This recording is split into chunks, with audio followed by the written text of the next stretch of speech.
Congratulations for the result that the BJP has managed today, and maybe not many would say candidly on camera, but it did surpass some expectations. It was being considered it would be 2-2, but it has turned out to be 3-1 out of 4 for BJP.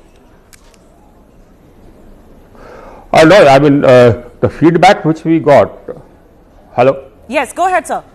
Was that, I mean, we will sweep Madhya Pradesh and we will sweep Rajasthan. And Chhattisgarh is a sweet victory. You know what this proves is that the people, you cannot actually thug the people. You cannot be corrupt and then expect to win on the basis of either vote banks or on the basis of caste calculations, etc. It doesn't work. Or on the basis of freebies, it doesn't work. If you are not sincere about developing the country or the state, if you are not actually sincere about doing some concrete work, the people will vote you out. Sir, you mentioned freebies. I've been wanting to ask the BJP this question. It's not like the BJP did not play the freebies game. You look at the fight over the LPG price, the LPG cylinder price, or schemes for women where cash is given to women, either young or leaders of the household. The BJP played that game too. Not really. Not really.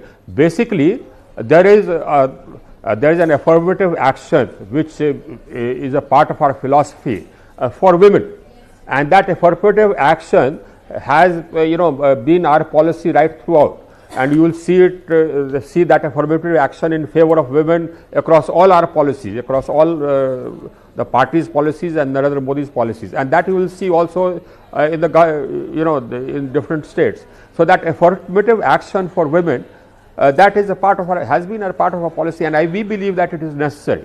That's why we got this legislation passed through about reservation for women in the parliament. That we believe is necessary. Okay. I just want to come in, sir, to understand what you said a short while ago, that Madhya Pradesh and Rajasthan we were expecting, but Chhattisgarh became a sweet victory. So has the BJP also been surprised with the numbers that they're seeing? We expected to do well in Chhattisgarh as because what has happened was that the corruption, huge corruption which this Baghel government, that corrupt government which Baghel and company were running in Chhattisgarh, that had been uncovered. You see the gaming app, etc., Mahadev app or whatever app you call it, all that had been uncovered. So, we expected that the people will realize that this government is a very, very corrupt government, and there will be a backlash, and it has happened. It has happened. So, we expected to do well in Chhattisgarh as well, and we've done so. But we've actually done in fact slightly better than we expected in Chhattisgarh, no doubt about that. Right. RK Singh, the big issue before these elections, or at least for the Congress party, in many of these state elections, and certainly a big issue for the Congress party ahead of 2024, is caste census. And what you call affirmative action, what they have also said. What this election proved. Yes. What this election shows is that all that doesn't work. If you think that you can be incompetent and you can be corrupt and still get votes on the basis of caste calculations, it doesn't work. If anything, they should have learned this lesson by now. This was proved even when Mr. Narendra Modi led the BJP to its first clear majority in 2014. It was proved that this caste equations, all these people, the Samajwadi Party and the RJD, etc., they were all wiped out. Why? If the caste calculations worked, if caste arithmetic worked, they would not have been wiped out. So are you similarly suggesting... 19, and if people don't... Are you suggesting for 2024 yes, this strategy will not work? Because this is the major plank of the likes of the Congress and RJD and JDU. Not at all. You see, basically, they must realize it, and that realization still hasn't dawned on them. If it hasn't dawned on them, there's no help for them. You see, the Congress started this strategy of vote bank politics, And now they are facing the backlash, and now you see Rahul Gandhi going from temple to temple. Now that realization is dawning that you can't play this vote bank politics, and in any case that vote bank has slipped from there. And I think the likes of RJD and Nitish Kumar and Akhilesh Kumar, they also need to realize that you can't be corrupt and then expect to get votes on the basis of caste. It won't work.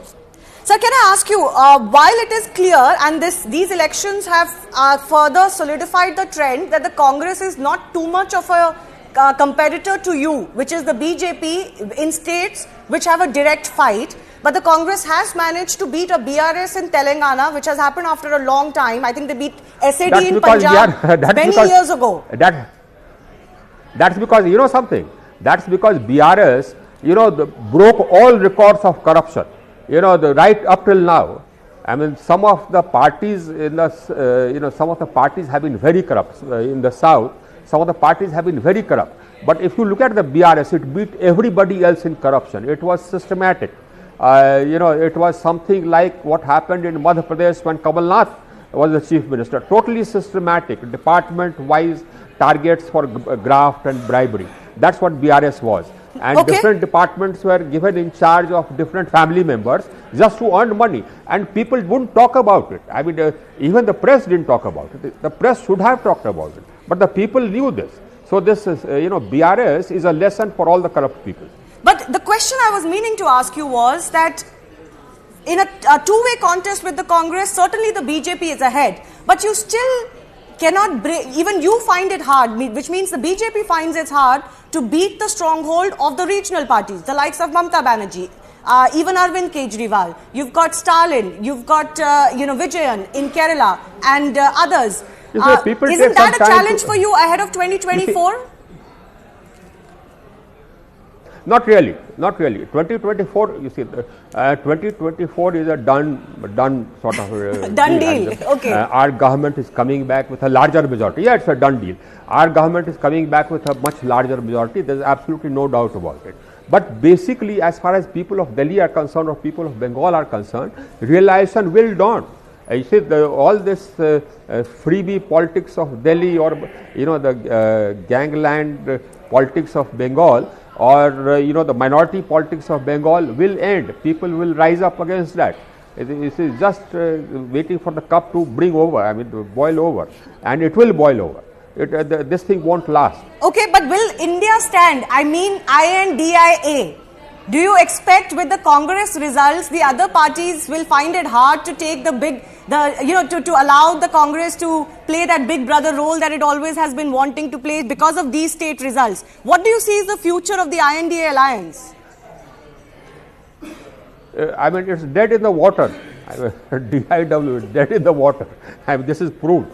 We had said, somebody had asked me this question even before, and I had said that this doesn't work because the regional parties are exactly that. They are single state parties and single family parties. And if you have a, Mamata Banerjee in Bengal, she doesn't have any sort of presence or any impact whatsoever in Tamil Nadu, whatever. So getting together doesn't help.